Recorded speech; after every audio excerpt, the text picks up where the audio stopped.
Bismillahirrahmanirrahim. Assalamualaikum warahmatullahi wabarakatuh. Jumpa lagi kita di channel Sumber Dakwah Official. Nah, ini ada berita baru, masih masalah pemilu.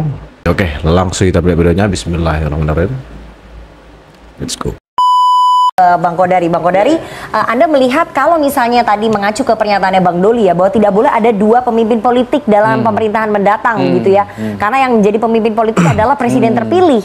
Nah, potensi untuk ada matahari kembar kalau Pak Jokowi menjadi ketua koalisi besar itu akan muncul nggak? Pertama begini, kalau saya sepakat dengan Bang Doli ya, bahwa ini semua nanti kembali kepada Pak Prabowo. Betul. Tergantung kebutuhan beliau. Ya, betul. Nah, bahwasanya kemudian ini ada gagasan dilontarkan kan biasa lah ya, namanya dalam wacana publik itu ide dan gagasan itu dilontarkan.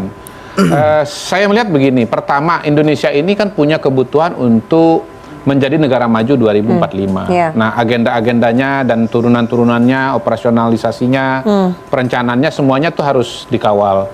Yang kedua, siapapun presidennya pada dasarnya itu tugasnya tuh ada tiga menurut saya. Pertama, memimpin pemerintahan, dalam hal ini memenuhi kebutuhan masyarakat ya, pangan, pendidikan, kesehatan, energi dan seterusnya. Yang kedua, mendapatkan dukungan politik, karena semua jalannya pemerintahan, semua perencanaan itu tidak akan bisa dilakukan kalau tidak ada dukungan politik. Yang ketiga, meraih atau mendapatkan dukungan dari masyarakat. Jadi program ini harus ditopang oleh dua kaki. Nah, seandainya Pak Prabowo merasa bahwa Pak Jokowi ini pertama ya adalah pelopor, penggagas dari jalan menuju Indonesia maju, lalu kemudian beliau merasa perlu untuk terus dibantu dikawal program-program itu, tidak ada salahnya bahwa Pak Prabowo meminta Pak Jokowi untuk dekat-dekat dengan dia, gitu. Betul banget. Soal itu namanya matahari kembar atau nggak kembar itu soal nomor sekian, gitu. Ya, walaupun saya bisa pakai istilahnya matahari dan bulan. Itu tetap kembar nggak itu berarti? Matahari di siang, bulan di malam, berarti tugasnya dibagi saling melengkapi.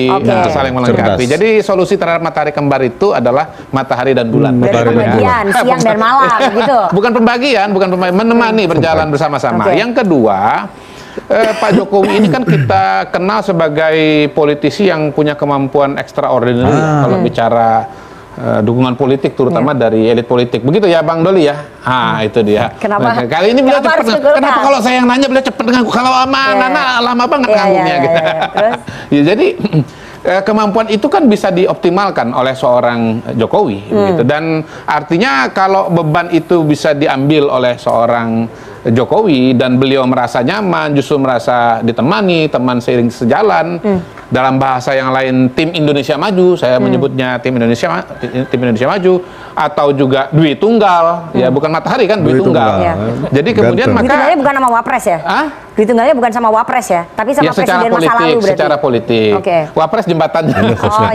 Diakui berarti sama Bang Kodari. Jadi sebetulnya mengapa tidak, why not? Tapi saya paham lah secara komunikasi politik ya, maka diperlukan sebuah strategi komunikasi yang juga elok dan elegan.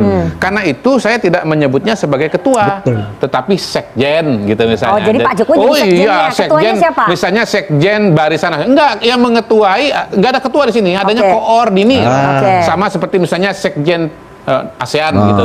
Jadi dari negara-negara yang ada ini nggak ada yang lebih tinggi dibandingnya sekjen PBB. Jadi sekjen Barisan Nasional, misalnya begitu. Mohon maaf ya Bang ya.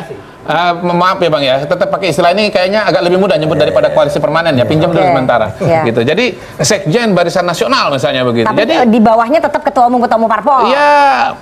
Ya partai-partai di dalamnya partai, bukan ketum-ketum parpol ya, partai-partai. Partai-partai. Ketua umum. Berarti ketua umum itu di bawahnya sekjen Barisan Nasional kan? Ya memang Anda suka mendesak ya. Bener juga. Saya udah merasakan. Saya pengen Anda straight to the point aja. Enggak, saya ingin Anda straight to the point bahwa sekjen Barisan Nasional. Begini yang partai-partai itu diketuai oleh ketum-ketum parpol kan? Izin ketua.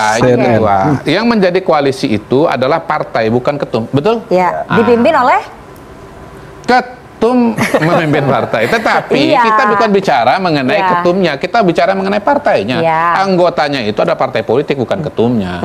Ketum bukan apa-apa tanpa partai politiknya. Oke. Kira-kira begitu. Ya. Itu penjelasan dari saya. Oke, saya mau ke Bang Andre terlebih dahulu ya. Bang Andre, ini kan PDI Perjuangan tadi disebutkan oleh PSI agak susah kalau bergabung ke koalisi besarnya. Satu ya. Iya. Saya yang saya tambahin. Kalau saya ngelihat bahwa justru nanti Barisan Nasional ini di dalamnya termasuk PDI Perjuangan. Oke, itu Jadi menurut saya Bang tidak Kodari? mengeksklud.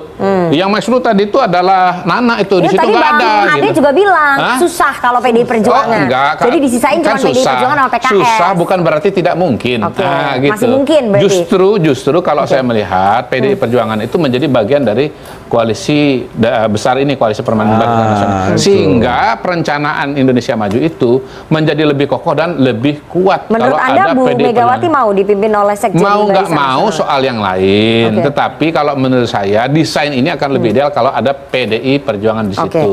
desain ini akan lebih ideal. Iya, kalau ya. PDI Jadi Perjuangan ikut. jangan dibelah antara Iya. Barisan Nasional dengan PDI Perjuangan. Itu yang menurut memberat saya tadi satu Bang bagian Ade, dari bagian. susah katanya tadi. PSI nggak mau ada warna Parah merah di Barisan presenter ini. Nasional lain PSI. Saya mau ke Bang Andre. Bang Andre, saya mau tanya ya, Pak Jokowi kan masih kader murninya PDI Perjuangan kan?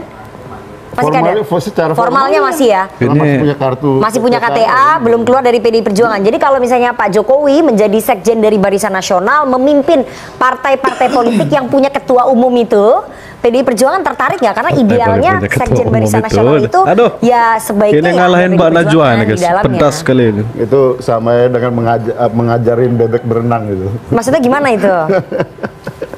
Ini partai-partai yang ada ini kan ini partai-partai tua semua ini. Ya kan tadi pemersatunya katanya Pak Jokowi kalau menurut Bang Ade. Ya pertama dalam sejarah Indonesia sendiri pun itu belum pernah terjadi. Setgap pernah dong, Setgap koalisi zamannya Pak SBY. Tapi ketua umumnya Partai Golkar. Ketika Orde Baru dulu Pak Harto tuh pemimpin politiknya gitu ya, mendesain jadinya otoritarian itu ya oleh Pak Harto, dan Pak Harto pemimpinnya beliau ya Pemimpin politik langsung. gitu, presiden sekaligus pemimpin politik, walaupun ketua umum Golkar tuh ada di ketua umum Golkar yang ditaruh sama Pak Harto kan. Kemudian partai-partai yang lain juga kemudian dibuat fusi PDI, termasuk pada waktu itu 5 partai yang kemudian difusikan menjadi PDI, kemudian partai-partai Islam yang difusikan menjadi P3, yang kemudian menjadikan Pak Harto itu berkuasa 32 tahun di Republik ini gitu.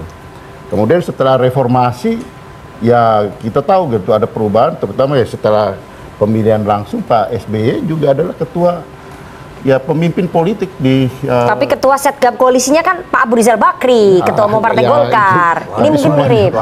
Itu ketua harian, ketuanya tetap presiden. Berarti Pak Jokowi mungkin jadi ketua harian atau sekjen tetap tadi ya. presiden lah. Selama Parah, ini juga kemarin juga Pak Jokowi lah yang memimpin ya kepimpinan partai-partai itu gitu kan.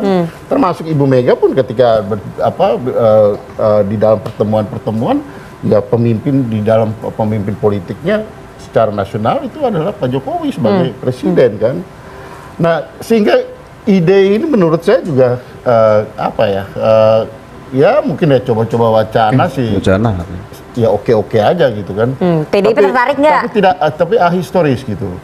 Ahistoris dengan sejarah di Indonesia juga beda dengan di Malaysia gitu kan. Kita semua tadi juga mengakui Malaysia itu kan sistem parlementer. Di Indonesia dulu parlementer juga tidak menggunakan itu. Anda belum jawab pertanyaan saya, PDI Perjuangan tertarik nggak masuk? Karena idealnya ada PDI Perjuangan. Sebenarnya kalau ide ini sebenarnya hanya untuk membuat Pak Jokowi tetap berkuasa, itu aja gitu. Oke, itu menurut PDI Kalau Perjuangan. kita lihat dari awal kan, dari perjalanan politik ini kita saya juga mengamati sebagai pengamat juga sama seperti kawan-kawan ini kan. Kita melihat, tapi mengamati dari ini tidak melihat secara formal institusional, tapi mengamati behavior dari seorang politisi gitu. Sejak awal kan Pak Jokowi sejak 2019 kita udah bicara soal 3 periode. Jadi kemudian bicara soal tambah. Jokowi nggak bicara soal itu, Pak. Ya yang bicara Kodari atas nama Pak Jokowi, atas nama Jokowi. Enggak, saya sendiri. Dia diperintah oleh Pak Jokowi. Enggak, saya sendiri aja, nggak ada perintah. Habis itu nggak ada perintah.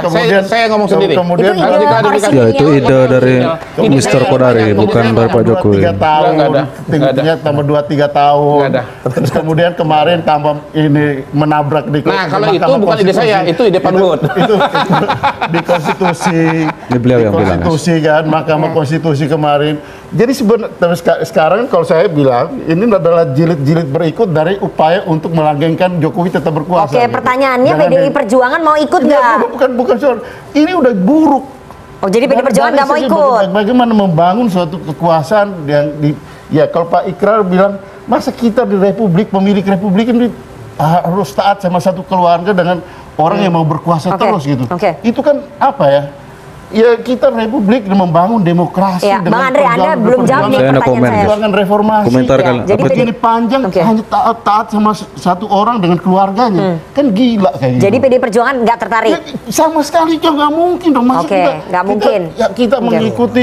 mengikuti seorang seorang yang mau membangun Saya kan kekuasaan. nggak bilang mungkin nggak mungkin dinastinya gitu. idealnya. Oke. Saya kan bilang Tapi idealnya di PDI. menurut Bang Andre nggak mungkin PDI Iya, Perjuangan Karena kita bergabung. lihat behave-nya aja sudah buruk gitu dari mau menambah jadi 3 periode, Oke. kemudian 2-3 tahun melabrak konstitusi dan proses pemilu yang sekarang itu Oke. gimana kita mau Baik. mendukung cara berpikir seperti itu? Baik, jadi apa PDI kita mau kembali lagi ke otoritarian Oke. Orde Baru dulu? Berarti PDI Perjuangan tidak tertarik ya? Berarti nggak mungkin masuk ke Ya, dalam nggak koalisi mungkin. besar Kalau itu? Bergabung soal koalisi masih mungkin. Nggak mungkin. Soal koalisi permanen itu mungkin enggak. Tapi Nggak, kalau soal bergabung saya masih mungkin. Kerjasama di antara partai-partai Mungkin masih. Iya. Gabung Oke, di pemerintahan masih. pilkada. Tapi ide-ide Menurut bahwa saya masih ada mungkin. pemimpin koalisi dengan Itu. Nggak mau. Soal itu yang nggak oke. Oke. Tapi jadi gabung pemerintahan masih sangat Gabung mungkin. kalau pemerintah menurut mau? saya. Masih gini, sangat mungkin. pertanyaannya tadi kan pada orang kan, Iya. person gitu kan. Ya person yang membawahi itu Ya, koalisi besar. nah, itu tidak benar gitu. Oke. Karena itu kan kita lihat dari bagaimana perjalanan politik ini gitu kan. Nah, Ya. dan itu menurut saya juga absurd. Masa Baik. partai seperti Golkar mau Oke. mau diajarin seperti Oke. itu gitu. Oke, Kan lucu gitu Iya. sebenarnya. Saya mau tanya langsung ke Bang Kodari ya. Bang Kodari, saat ditanya oleh wartawan soal berita ataupun isu bahwa Pak Jokowi akan mengambil alih Partai Golkar menjadi ketua umum, Pak Jokowi nggak mau bantah dan nggak mau benarkan. Tapi jawabannya saya setiap hari masuk istana. Anda melihatnya gimana? Ya, Ya, apakah betul sih. kemudian diinginkan atau tidak itu kan sebenarnya kembali kepada pengurus Golkar sebagai pemilik suara ya dalam proses Munas yang akan datang. Tetapi kalau saya melihat memang Partai Golkar kan sebagai partai yang ideologinya karya kekaryaan ya, itu saya maknai sebagai sebuah partai politik yang ingin selalu menjadi bagian dari pemerintahan, makin sentral di pemerintahan, makin Oke. kuat eksistensinya Ya. begitu. Dan kembali kalau kita bicara namanya saja kan golongan karya gitu Golongan ya. kekaryaan. Golongan karya. Golongan karya itu kan artinya golongan kerja. Kerja itu eksekutif. Kalau dia cuman ada di parlemen, tidak ada di kabinet, maka dia menjadi golongan wacana gitu. Berubah nama partainya. Jadi saya melihat ada sebuah Ganteng. keinginan yang besar dari Golkar itu, dari internal partai Golkar itu untuk memiliki akses kepada pemerintahan. Dan Kan ini kita nggak melihat ada aksesnya. dan kita melihat itu pada bentuk yang dalam bentuk manifestasinya itu ketika misalnya Pak Yusuf Kalla tahun 2004 ya, jadi begitu ketua umum. terpilih sebagai wakil presiden lalu kemudian menjadi wakil ketua umum. Nah, saya melihat gagasan ini juga masih dua kemungkinan ya. Pertama misalnya kalau pengurus Partai Golkar ingin ada akses kepada pemerintahan tentunya bisa Pak Jokowi. Tetapi kita juga bicara mengenai timeline di sini. Tapi Karena kurang. Pak Jokowi ini kan akan selesai masa Itu jabatannya maksudnya, sampai Yus. dengan bulan Oktober. Iya. Karena itu saya melihat kalau saya yang ditanya ya, ini ide lagi ya, jangan Iya, iya. disalah-salahin ya. Ide lagi nih. Kalau nggak ada ide kan nanti nggak rame kan? Iya. Saya kalau sama Nani agak takut-takut disalah-salahin. Oke. Ini berarti jelek gitu kan gitu. Jadi kalau saya Jadi lihat idenya apa idenya, Bang Kodari? yang lebih mungkin itu sebagai kalau kita bicara Partai Golkar dengan akses kekuasaan di masa yang akan datang itu lebih mungkin Gibran sebetulnya sebagai ketua umum. Oke, jadi Mas Gibran jadi ketua umum Partai Golkar. Bonusnya lagi adalah Gibran itu memiliki daya tarik terhadap anak muda dan sudah terbukti dari Pilpres 2024 ini memang anak muda yang memilih pasangan Prabowo Gibran jauh lebih tebal dibanding dengan generasi Z, generasi baby boomers dan ini adalah investasi jangka panjang buat Untuk Partai Partai Golkar untuk bisa mendapatkan dukungan anak-anak muda di masa yang akan datang gitu. Jadi saya kira kita ngelihatnya dari kacamata pengurus Partai Golkar lah, jangan dari kacamatanya yang lain. Gitu. Oke, tapi tadi Anda mengatakan bahwa kalau Golkar ingin punya akses terhadap kekuasaan, terhadap eksekutif, ya pilihannya adalah di Pak Jokowi atau di Mas Gibran. Berarti ketua umum yang sekarang, Pak Erlangga Hartarto, kurang punya akses terhadap kekuasaan dan eksekutif? Gitu? Punya, tetapi kan sebagai, beliau sekarang kan Menko, tentunya akses yang tertinggi kalau kita bicara jabatan publik di pemerintahan Republik Indonesia ada pada posisi presiden atau wakil presiden. Nah, kalau presidennya kan sudah nggak mungkin, karena sudah punya partai sendiri, yaitu Gerindra. Nah, memang wakil presidennya pada hari ini terduga PDIP, karena saya juga nggak tahu persis. Tetapi kalau misalnya bicara posisi Mas Gibran sebagai tokoh politik dan perlu kekuatan politik, dan saya yakin juga Pak Prabowo juga membutuhkan dukungan Partai Golkar dengan lebih pasti, lebih politik yang lebih pasti, maka Mas Gibran sebagai wakil presiden itu sesuatu opsi yang sangat mungkin. Sebagaimana hal misalnya pada zaman SBY, Pak SBY ya menyetujui lah ya, katakanlah begitu, Pak Yusuf Kala untuk menjadi ketua umum Partai Golkar. Saya lihat dari ini, makanya tadi saya sampaikan tadi itu, dari sejak 2019, 2020, mulai dari wacana, ini kan wacana juga kan, wacana 3 periode. Memang bukan Pak Jokowi yang ngomong, ini Pak Kodari yang ngomong. Terus kemudian tambah 2-3 tahun. Pak Luhut yang ngomong. Terus kemudian dan Kodari malah Pak Luhut. Kemudian ini soal apa yang terjadi di Mahkamah Konstitusi, kemudian perjalanan pemilu. Ini semua bukan dia yang ngomong, tapi kan fokusnya kan ke orang ini. Gitu. Jadi wacana ini menurut Anda kita lihat dari keinginan Pak Jokowi juga nggak? Jadi kita lihat dari behave-nya itu. Saya tidak gitu. Persilahkan ke siapa dulu nih? Teman-teman dari UMN yang mau bertanya atau mengeluarkan unek-unek soal apa sih tanggapan dari teman-teman mahasiswa UMN ini soal tadi kalau adanya matahari kembar. Kalau misalnya nanti Pak Jokowi jadi ketua koalisi besar, silakan. Siapa dulu? Sebelumnya, selamat malam. Perkenalkan, nama saya Jocelyn Stefani, selaku sekretaris dari Ikatan Mahasiswa Komunikasi Universitas Multimedia Nusantara. Izinkan saya untuk bertanya, jika di masa depan Jokowi benar menjadi pemimpin koalisi besar, apakah hal tersebut dapat berpengaruh terhadap kepercayaan publik terkait institusi politik secara keseluruhan? Dan kemudian, apakah hal tersebut sejalan dengan Indonesia sebagai negara demokrasi? Terima kasih. Oke, bagus banget pertanyaannya. Satu lagi. Selamat malam. Perkenalkan, nama saya Anda Kusuma sebagai Koordinator Hubungan Masyarakat Ikatan Mahasiswa Komunikasi Universitas Multimedia Nusantara. Setelah membaca buku karya The Prince karya Niccolo Machiavelli, terdapat sebuah narasi Justify the Message, intinya membahas tentang bagaimana kalau seandainya kehadiran Jokowi sebagai matahari kembar nantinya, yang mana itu bakal membuat adanya dua kekuatan besar, benar bukan? Nah, dengan adanya dua kekuatan besar ini sebagai etika itu bagaimana? Nanti dari masuk sudut pandang masyarakat, apakah pusing dengan adanya dua matahari yang silau itu? Yang mana yang akan kita ikuti jadi sebagai masyarakat? Belum sampai, guys. Itu juga mungkin wajar belum tamat. Berlawanan arus. Tamatin dulu baru berpaham. Dengan presidensial. Dengan adanya dua matahari besar ini, otomatis kita sebagai masyarakat awam menjadi bingung. Siapa yang akan menjadi patokan kita sebagai pemimpin negara? Terima kasih. Semangat nih teman-teman dari UMN. Teman-teman mahasiswa aja udah bingung, apalagi masyarakat biasa nih nanti ya. Saya mau ke Bang Kodari dulu. Gimana nih menjawab tadi? Masyarakat akan bingung. Siapa yang jadi patokan dan berpengaruh nggak terhadap kepercayaan? Ya dua-duanya itu. Aduh. Kembali kita sistemnya presidensial, sehingga kemudian nanti bagaimana format kerjasama atau format duit tunggal ini itu bisa dicarikan formulanya, di mana sebetulnya nanti tergantung kepada presidennya. Tapi soal bingung nggak bingung itu sebetulnya gampang aja. Kita memang hidup di negara sistem presidensial ya. Tetapi kalau kita hidup di negara-negara sistem parlementer misalnya, ada namanya kepala pemerintahan, Perdana Menteri, ada juga kepala negara yang namanya presiden. Mereka nggak bingung kok. Mereka tahu persis mana yang presiden. Bukan parlementer, Bang. Ya, saya memberikan suatu ilustrasi di sebuah negara yang dalam tanda kutip ada dua kepala yang betul-betul powerful, yang namanya Perdana Menteri dan Presiden. Mereka nggak bingung gitu loh. Segalanya sudah punya aturannya, semua ada sudah porsi ada masing-masing. Batasan wewenangnya gitu. Jadi nggak masalah. Tapi itu kebingungan dalam level persepsi itu tidak perlu terjadi. Karena untuk negara yang punya dua kepala ya, Perdana Menteri dengan Presiden, itu bisa berjalan. Bahkan di beberapa negara itu ada yang namanya sistem campuran, kayak Prancis itu dia kombinasi. Tapi tapi tetap berjalan aja gitu. Nah, Tapi kan Jangan kalau salah kita paham. bicara sistem Indonesia, kita sistemnya presidensial. Jangan gagal paham. Sangat Ini jelas, nggak contoh, perlu ada ilustrasi. kebingungan di situ. Oke. Kembali lagi, kalaupun misalnya Contoh. ada yang namanya koalisi permanen, hemat saya itu bukan bicara pemerintahan loh, tapi bicara koordinasi politik. Jadi secara pemerintahan itu nggak perlu ada kebingungan. Presidennya tetap satu, Prabowo Subianto, Betul. wakilnya tetap satu, Gibran Raka Betul. Buming Raka. Tetapi dalam menggalang dukungan politik bisa saja ada satu institusi Baik, atau baik. ada satu tokoh yang dimintakan bisa bantuannya untuk mengkonsolidasikan kekuatan politik tersebut. Oke. Begitu. Bang Andre, kalau kita melihat tadi Bang Kodari, kemudian Bang Doli dan juga Bang Ade melihat bahwa oh nggak ada masalah, ini soulmate udah berdua. Berkaca pada apa yang terjadi di Filipina pada saat itu soulmate juga Duterte dengan Bongbong Marcos. Tapi pada akhirnya pecah kongsi juga, orang bingung gitu ya. Ini gimana? Saya kira teman-teman mahasiswa ini cerdas.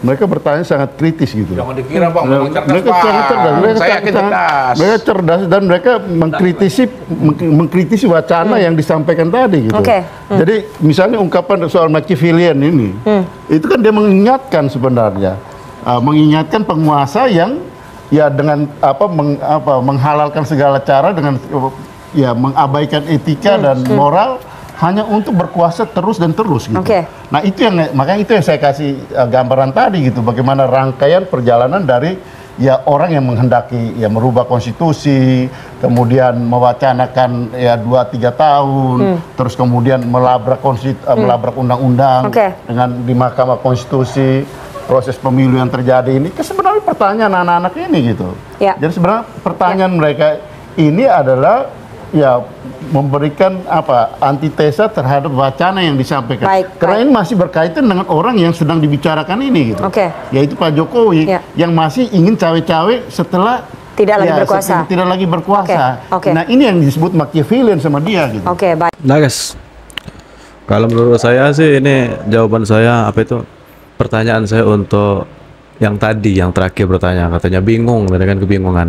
Saya juga bingung dengan mahasiswa tadi yang bertanya tadi, itu jenis kelaminnya kira-kira saya bingung, itu laki-laki atau perempuan kurang tahu. Nah itu tolong dijawab di kolom komentar. Jadi mohon maaf, saya juga bingung dengan jenis kelamin Anda. Tamatkan dulu sekolah, tamatkan dulu kuliah, insya Allah nanti pasti tidak bingung, pasti paham, langsung paham, ini maksud Pak Jokowi ini, langsung paham, maksud Pak Prabowo, langsung paham. Nah itu, tamatkan dulu sekolahnya, nah itu, insya Allah Anda cerdas. Nah saya akhiri pokoknya, waduh parah, semoga video tadi menambah informasi yang terbaru bagi kita, dan tentunya kita tetap dukung, kita tetap kawal Bapak Prabowo Gibran ini harus istana, menuju istana satu. Saya akhiri, jangan mau dipecah belah, jangan mau diadu domba, tetap santai, anteng, adem, ayem. Wabillahi taufiq wal hidayah. Wassalamualaikum warahmatullahi wabarakatuh.